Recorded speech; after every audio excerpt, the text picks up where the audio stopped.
What if the end of your story was actually the beginning? We're taught to believe that life's great adventures, the epic loves, the heart-pounding mysteries, are reserved for the young, but for Arthur, a 75-year-old widower living a life painted in shades of gray, the most dangerous and beautiful chapter was about to begin. He was a man who had accepted his quiet fade into obscurity, each day a perfect, lonely replica of the last. His only plan was to wait for the clock to run out. But fate, it seems, has a wicked sense of humor and a soft spot for stray dogs. When a scruffy terrier with sad eyes appears on his doorstep, it does more than just disrupt his routine. It becomes the furry, four-legged key that unlocks a world he never knew existed. The dog leads him not just to Eleanor, a woman with a kind smile and secrets of her own, but straight into the heart of a conspiracy that connects their pasts in a terrifying and unbreakable knot. This isn't just a heartwarming story about finding love later in life. It's a testament to the fact that your greatest battle might be waiting for you when you think you have nothing left to fight for. What happens when a second chance at love is also a second chance to uncover a deadly truth? Arthur's life was a metronome, each day a perfect copy of the last, the 7,000 a.m. Sun sliced through the blinds, illuminating dust motes dancing in the silent air. He'd make his toast, burn it just slightly, and drink his coffee black while staring at the empty chair across the table. He had long accepted that his story was over. Concepts like senior romance or finding love later in life were, for other people, ghosts from a past he'd locked away. The quiet wasn't peaceful, it was a weight pressing down on him.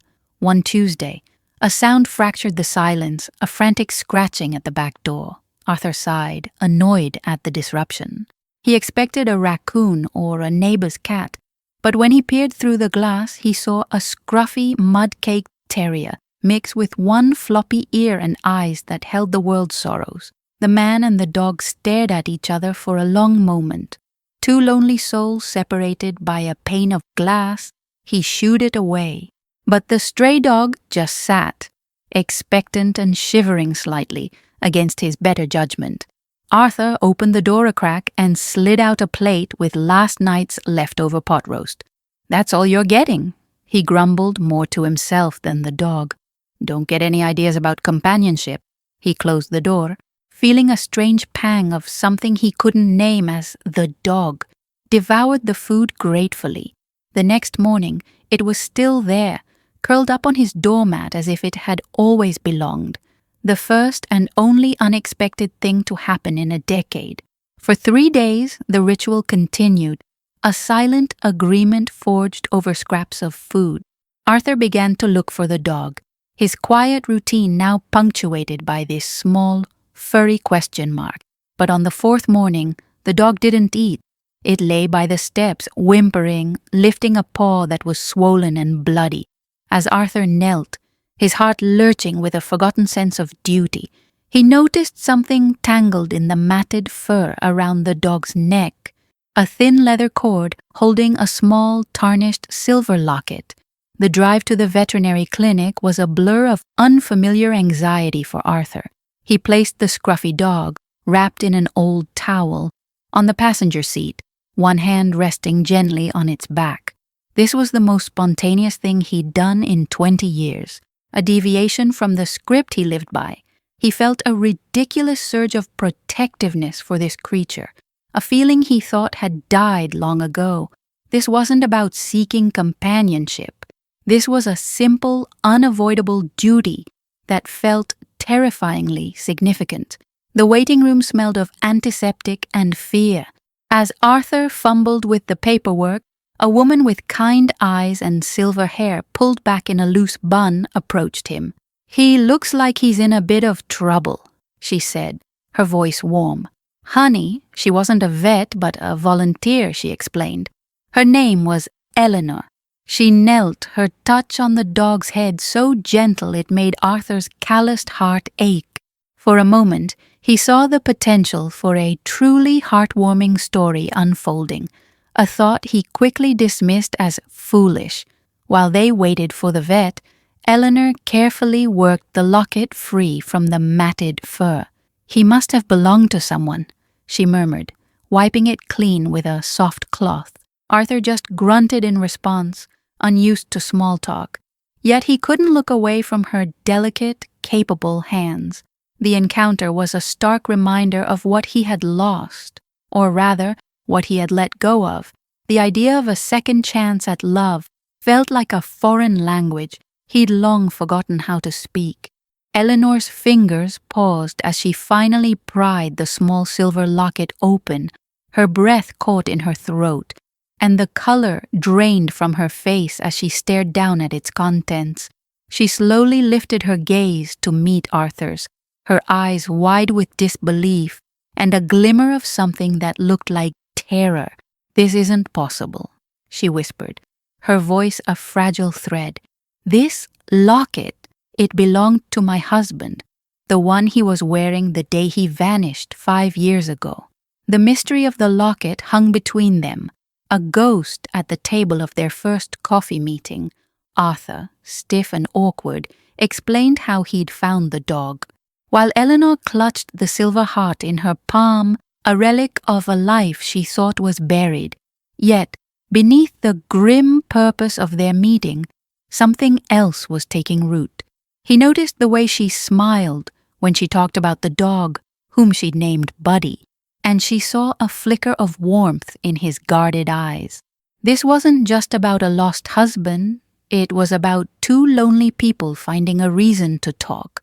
Their meetings soon became walks in the park, with Buddy trotting happily between them.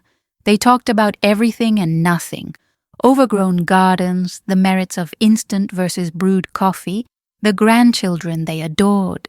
Laughter, a sound Arthur had almost forgotten, came easily.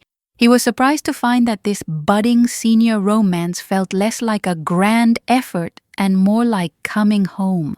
They were dating after 70, a phrase that sounded absurd in his head but felt wonderfully, terrifyingly real in his heart. This was more than just companionship, it was a reawakening. Arthur started humming while making his morning coffee and even bought a new shirt. Eleanor began painting again, her canvases filling with color for the first time in 5 years. The stray dog had brought them together, but their shared joy was what kept them there. A truly heartwarming story, unfolding one tentative step at a time. The locket remained an unsolved puzzle, but its darkness was beginning to fade in the light of their shared present. One rainy afternoon, Eleanor invited Arthur to her home to look through her late husband's old things, hoping for a clue. As they sat in the quiet study, Buddy, who had been dozing, suddenly began whining and pawing at a loose floorboard beneath the desk. Curious, Arthur pried it up with a letter opener, revealing a small, dust-covered leather journal. Eleanor opened it, her hands trembling, and read the first line aloud, her voice cracking. "My name is not David Miller. If anyone finds this, it means they finally got to me." The words from the journal echoed in the silent study, shattering the fragile peace they had built. Eleanor's image of her marriage crumbled into dust, replaced by a terrifying unknown. Arthur's first instinct, honed by years of solitude, was to pull away, to retreat from the storm this discovery promised. This was too much, but then he saw the tremor in Eleanor's hands and the raw fear in her eyes, and a deeper, long-buried instinct took over. He placed his hand over hers, a silent vow to not let her face this alone. They read the journal together, page by agonizing page. It spoke of coded messages, dangerous associates, and a life lived in the shadows. For Eleanor, every entry was a betrayal, a wound torn open anew. For Arthur, this wasn't the quiet senior romance he had cautiously imagined. This journey of finding love later in life was leading them into a labyrinth. He became her confidant, listening as she grieved not for the man who vanished, but for the man who had never truly existed in the first place. His steadfast presence gave her the courage to be vulnerable, and she, in turn, created a space for him to share his own scars.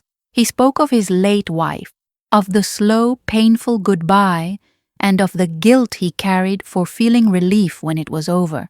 These weren't the cheerful conversations of people dating after 70. They were the confessions of survivors.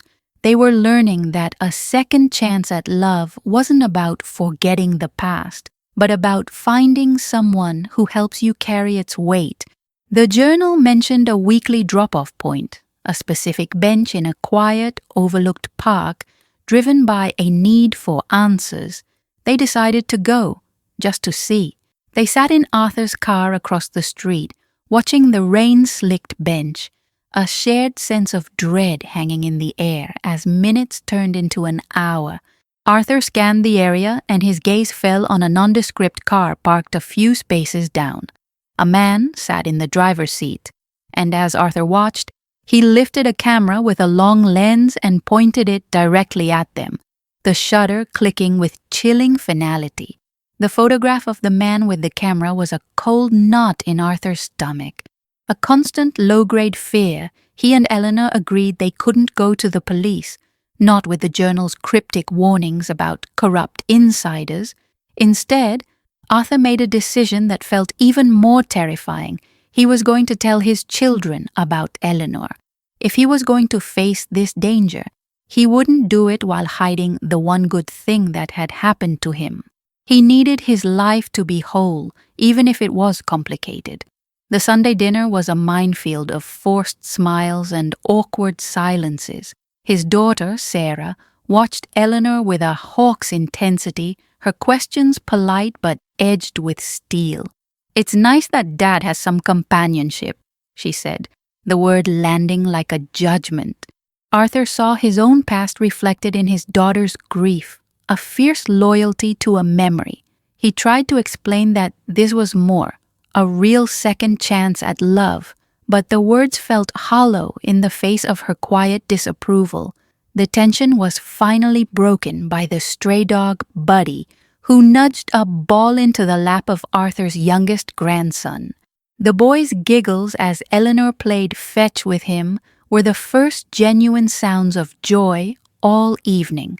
For a moment, Arthur saw a glimpse of what could be a messy, blended, and happy new family. It was a fleeting, heartwarming story playing out in his living room, a brief respite from the shadows that loomed just outside the door. He felt a surge of hope that maybe, just maybe, this could work.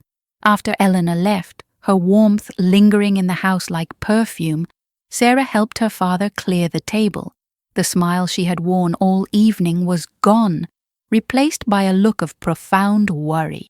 "Dad," she began, her voice low and trembling, "I have to be honest with you. That locket, it's not just that it was her husband's." She paused, taking a shaky breath. "It's the same exact locket Mom was obsessed with finding right before she died." Sarah's words hung in the air long after she left, a chilling link between two separate griefs. Arthur's quiet life had not just been interrupted, it had been revealed as a lie.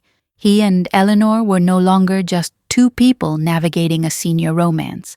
They were partners in a mystery that entangled both their pasts. They made a pact to face it together, finding solace in the simple routines that now felt like acts of defiance. Their future wasn't a grand plan, but a series of moments stolen back from the shadows. Their love story was now one of quiet whispers in the kitchen and shared, watchful glances on their walks with Buddy. This was the messy, terrifying reality of finding love later in life. It came with baggage, with ghosts who refused to stay buried. Yet, through it all, their bond solidified. He admired her resilience. She cherished his steadfastness. This wasn't just about companionship. It was about survival, about building a fortress for two against a storm they didn't understand. They decided to stop waiting for the other shoe to drop and instead went looking for it. The journal mentioned a fail-safe, a package hidden in a storage unit under one of the husband's many aliases. It was a long shot, a desperate move, but it was the only move they had left. The drive there was silent, the unspoken fear. A third passenger in the car, they were no longer just two people dating after 70. They were detectives, unearthing a conspiracy that had shaped their entire lives. Inside the cold, dusty unit, they found a small metal box. Arthur's hands trembled as he turned the key they'd found hidden in the journal's binding. He lifted the lid, his heart pounding a frantic rhythm against his ribs. Inside was not money or evidence, but a single faded photograph. He picked it up, his breath catching in his throat. It showed two happy couples on a beach. On one side stood Eleanor and her husband. On the other, smiling back at him from across the decades, were himself and his beloved late wife. Mary, Arthur, and Eleanor's journey shows us that the past is never truly gone.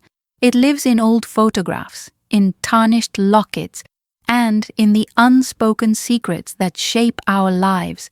They began as two people seeking quiet companionship, only to find themselves at the center of a mystery that forced them to confront love, loss, and betrayal. Their story is a powerful reminder that a second chance at love can sometimes be a second chance to find the truth, and that the most profound adventures can begin long after we believe our story is over. They didn't just build a future, they reclaimed their pasts. Their journey from quiet solitude to shared danger proves that the human heart has an infinite capacity for courage. Especially when fighting for someone it loves, they teach us that finding love later in life isn't about replacing what was lost, but about building something new on the foundations of who we've become. Now, we ask you, what would you have done in their place, faced with a truth that could shatter your most cherished memories? Would you have pursued the dangerous path to discovery or retreated to the safety of a comfortable lie? Which single decision changed everything? Arthur letting in the stray dog, or Eleanor choosing to face the secrets in her husband's journal? If this heartwarming and thrilling story of love and mystery moved you, share it with someone who believes in second chances. Subscribe to the channel to follow new sagas and discover more tales of unexpected heroes.